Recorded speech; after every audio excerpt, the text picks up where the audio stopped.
Crappy vocals can ruin your entire song, and I'm speaking from experience. I work with hundreds of different singers to a point I can't listen to a song anymore without analyzing everything in the vocals. Ha! Autotune. Is that a Neve or an Avalon preamp? Oh, they use way too much chorus on this. I just can't enjoy songs anymore. So yeah, after working with dozens of different singers, I know exactly what you need in order to make the best vocal take for your song. And I'm talking about the first steps before even coming to the mixing, because if your singer sounds like shit, nothing is gonna save him. And in this video, I want to take you through the entire steps in order to record the best vocals for you or for a singer you're working with. So let's start with the singer preparation.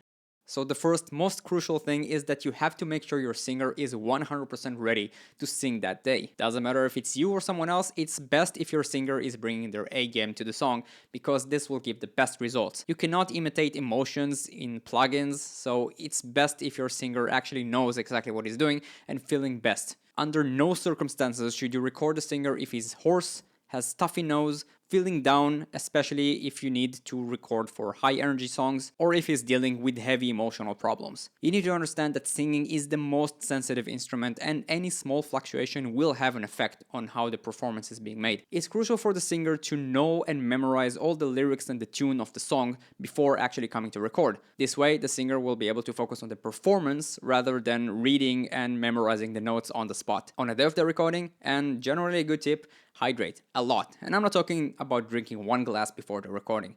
I'm talking about drinking at least 1 to 1.5 liters a couple of hours before. You see, the vocal cords don't have much blood flowing through them, and it takes time for them to hydrate. So they can dry out quite fast if you're talking a lot or singing a lot. Therefore, it's crucial to keep them hydrated before you come to the recording. Also, don't eat anything heavy before the recording or your singer is going to burp like crazy. Like that. And avoid foods with high acid or heavy protein.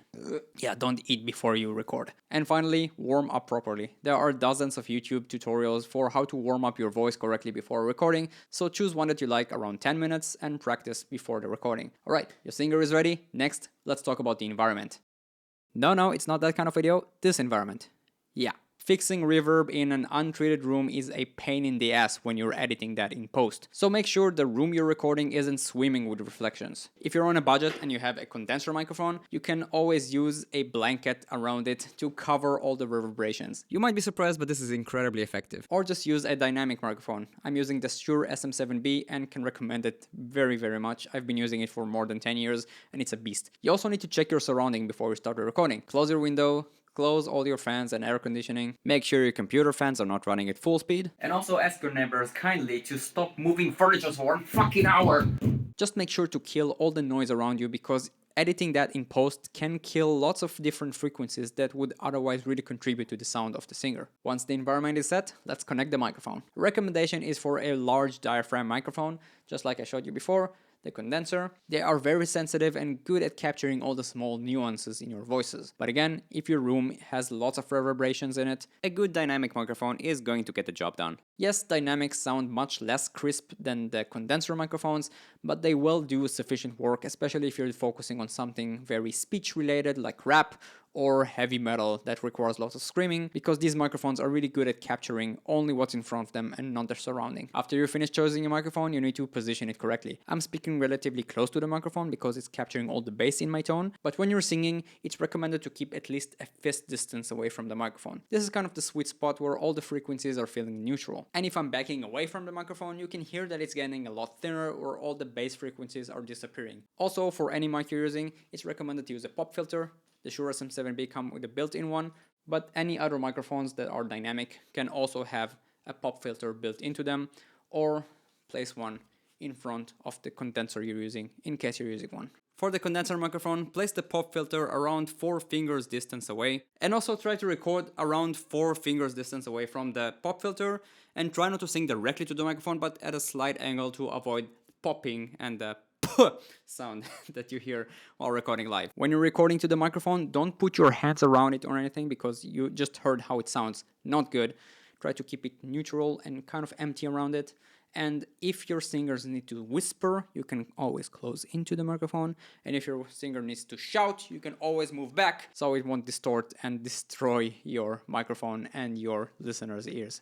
And final tip, if you're using a condenser, try not to put it in the middle of the room, because then all the reverberation will be equally returning to it. I can't explain it, I'm not a sound scientist. But what I can say is that if you move it slightly to the side, it will be slightly better in terms of the room reverberations. Your singer is warmed up, the environment is ready, and you have the microphone. Now you need to amp it. And the preamp is the next important step. Every microphone needs some kind of an amplification because we're talking about analog signals being sent through digital. Again, I'm not a scientist, but you need to amp the microphone. It needs to have some power in order to translate and move all the vibrations in the membrane to the audio interface and to the computer. I am feeling really stupid right now, but basically that's the way it's working. Preamps are basically giving power to your microphone in order to hear it. And if you lower the intensity, if I lower it right here, right now, you can hear that I'm sounding a little bit weaker, and I'm giving me back a bit more volume. And if I'm giving me even more volume, then I'm getting really, really loud all the way up, and it's probably hurting your ears right now.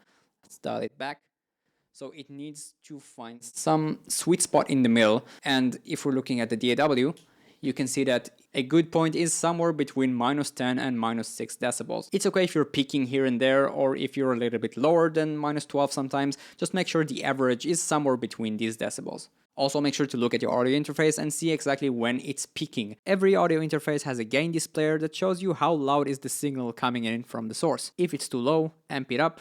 If it's getting all the way to yellow or red, then you can dial it back a little bit. Most audio interfaces have a really clean preamp coming with them, but if you have an access to Neve, API, Avalon, or anything with a tube saturator or something that gives it a bit warmth, it also can give you a pretty good sound. Just make sure that it's not peaking too much and make sure that the volume is not being too loud. Saturation can give really good colors to the voice, but it can also really destroy it if it's getting too much. So you need to remember that the preamp needs to support the vocals and not destroy it. Alright, we have the preamp set, and now we want to record. I recommend you to record the singer as cleanly as possible. For any of you with a UAD audio interface or Cubase, you can have effects combined with the vocals and record them directly to your DAW. But it's important to know that if you want to fix something in post, it's going to be practically impossible or very, very hard. So I would recommend you to record as clean as possible, and if your singer wants any compression or reverb, you can always put it as an insert on the track and also have an FX chain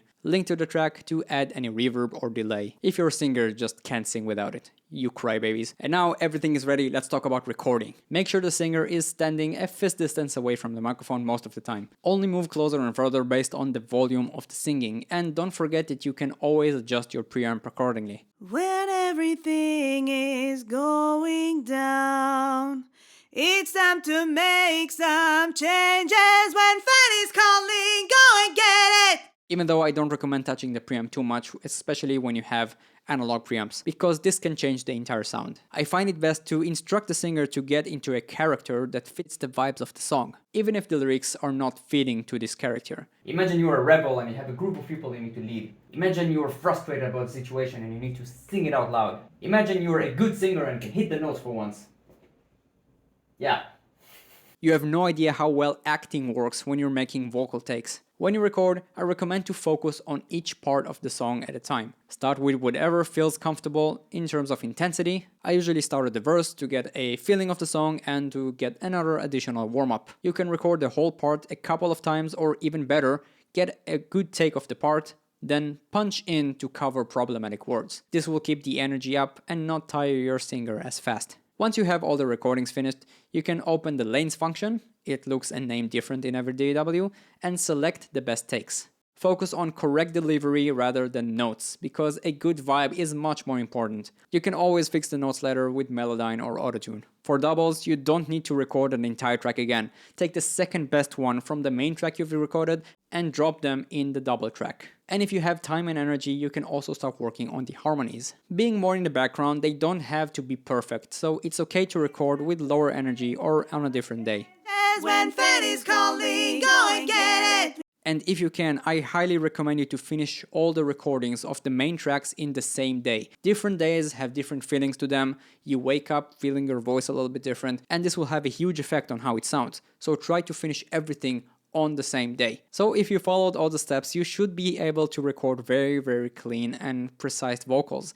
So to summarize, make sure your singer is at top condition, kill all the room noise, Choose the correct microphone and place it right in the room. Use a good preamp to gain your microphone to somewhere between -12 and -6. Try to add very little effects, especially during the recording phase, and record multiple takes and keep the vibe alive. The next steps and also the next video will focus more on the production side and how to correct your vocals the right way.